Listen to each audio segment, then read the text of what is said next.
So I have an announcement to make. On April 20th, roughly, I'm going to be moving to Oklahoma and leaving vista points like these.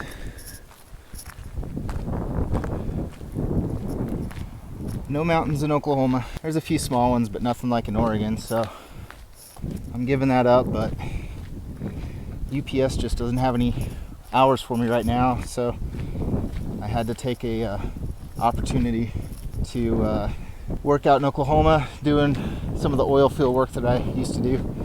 There's casinos out there, Indian casinos with good poker games, so I'll probably continue to vlog, but just wanted to let you guys know that that's something that's coming up for me.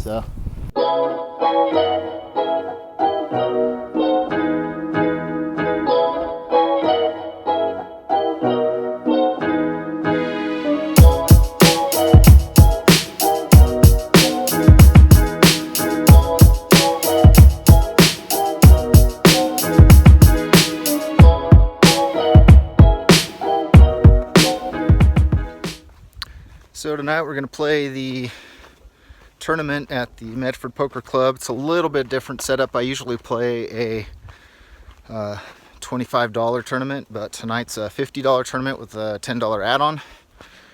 And then there's another $20 add-on at the break. So a little bit different setup, but same place, same starting chip stack, all of that information, just a little bit different buy-in. So let's play some poker.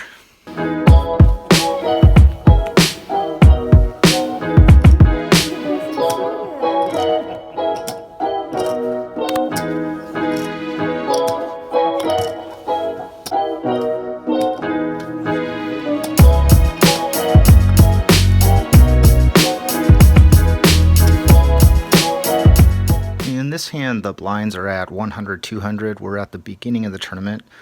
We are on the button, look down to find Jack 10 offsuit. We have one limper ahead of us and the blind still to act. I'd go ahead and limp as well here just because I have position.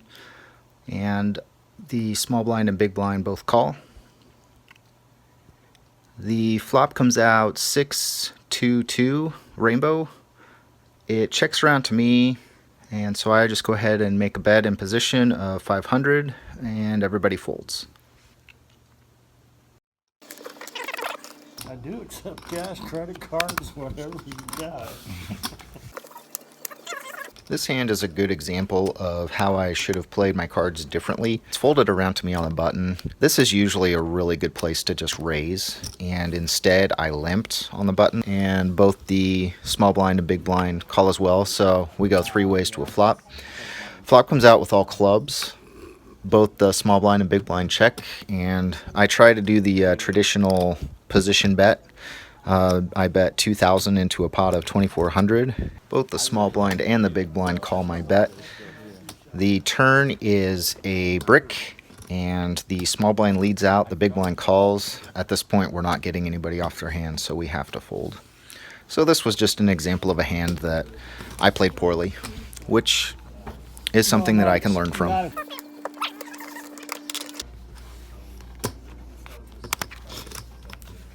In this hand, we are in the cutoff. The blinds are at 1,500, 3,000.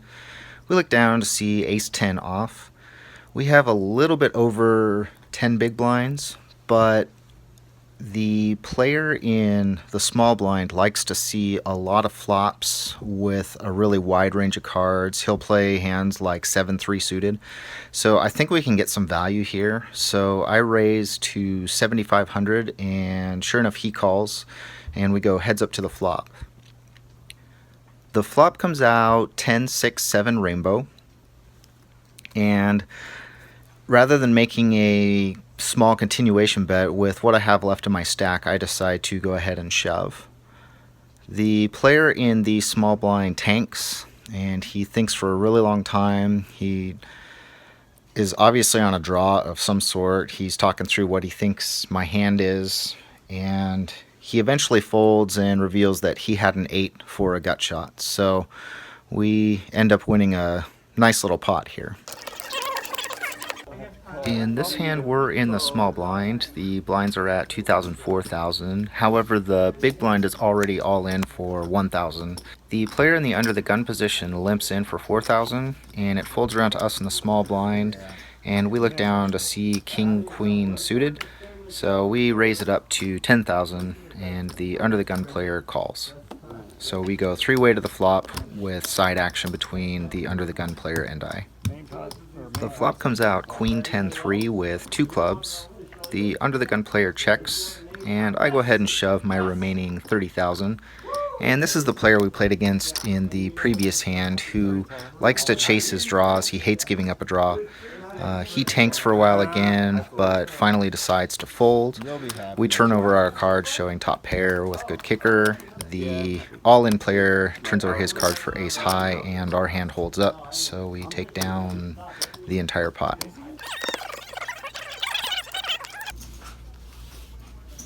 In this hand, the blinds are at 3,000, 6,000. We have less than 10 big blinds. We are in the small blind and look down to see ace king hearts. Pretty easy decision here. We shove all in. There was one limper ahead of us. The big blind folds behind, and the limper tanks for a little while, but she finally decides to make the call. She turns over ace 10 offsuit, and as you can see by the flop here, we each hit a pair, but our king is bigger than her 10, and the rest of the board is favorable, so we end up doubling up on this hand.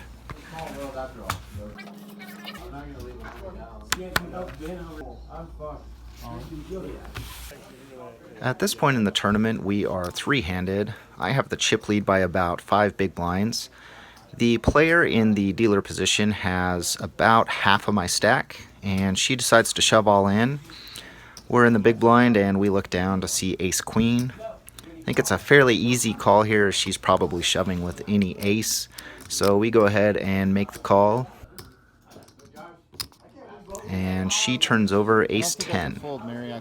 So we are ahead going into the flop.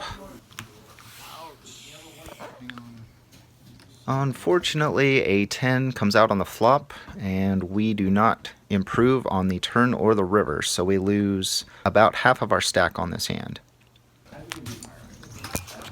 We are fairly short stacked at this point and looking for a spot to get it all in.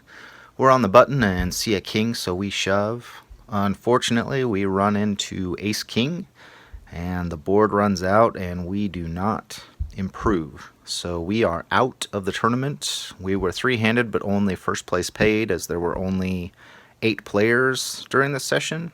So almost hit the money, but not quite. So we busted out of this tournament, but over the past week we had a really good couple of sessions in the cash games, and as you can see in the graphic, we are up quite a bit in our overall profit. So I think some consecutive losses was kind of getting to me, and that's why I went into the whole am I a fish questioning. But I got a few good answers, things that made me think about my play and how I can improve, which is always something I want to do in poker. So looking forward to implementing some improved strategies in my poker play, and I did hear back from a few of you that you want to keep seeing the vlogs, so I'm going to try to keep making them. As I was talking about earlier, I'm moving to Oklahoma. I don't know if you could hear me with all that wind, but I'm headed out April 20th, so that's coming up fairly soon. Yeah, on the way to Oklahoma, I'm going to go through Reno and Vegas, so I'm sure I'll be filming some poker on the way through there. Making a couple of vlogs along the way. Hopefully I got to do new editing software on my laptop, but anyway, yeah, headed out to Oklahoma here pretty shortly, so stay tuned.